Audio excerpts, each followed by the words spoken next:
আমি ওই দিন একজনকে বলছি, ভাই আপনি ইনসাফের সাথে বলেন, এই শুধু মনে করেন এই টাকনুর নিচে প্যান্ট লুঙ্গি পায়জামা পরা, নবীজি একেবারে বুখারীর হাদিস, সর্বশ্রেষ্ঠ কিতাবের হাদিস, নবীজি বলছেন মা আসফালা মিনাল কাবাইন, যে এই টাকনুর নিচের কাপড় যেটা যায় এটা জাহান্নামে যাবে।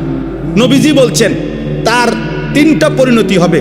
1, হাসরের দিন আল্লাহ তাআলা তার দিকে তাকাবে না। 2, গুনাহ থেকে পবিত্র করবে না। 3, তার সাথে আল্লাহ তাআলা কোনো কথা বলবে না।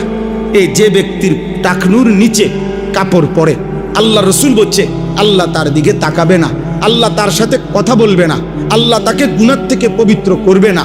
নবীজি সাল্লাল্লাহু আলাইহি ওয়াসাল্লাম বলছে শবে বরাত যেই রাত্রে কোটি কোটি বান্দার গুনাহ আল্লাহ মাফ করে, ওই রাত্রেও যাদেরকে আল্লাহ মাফ করে না তাদের মধ্যে একটা হলো এরা মুসবিলু ইজারিন, যাদের টাকনুর নিচে কাপড় থাকে।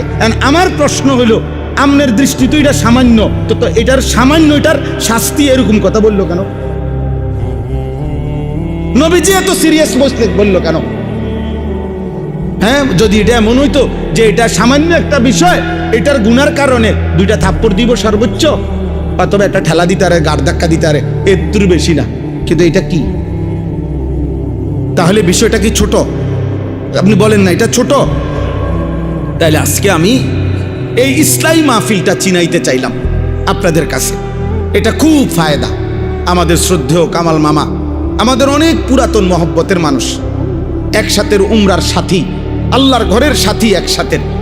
এই কারণে আরো বারবারই আমারে আসতে বলছে, নিজের ব্যস্ততায় আসতে পারি নাই, কিন্তু আজকে আসলাম। আপনাদের যারা আছেন আপনাদের কাছে আমার এই প্রথম এই কথাটা, ইসলাম মানে হলো সংশোধন।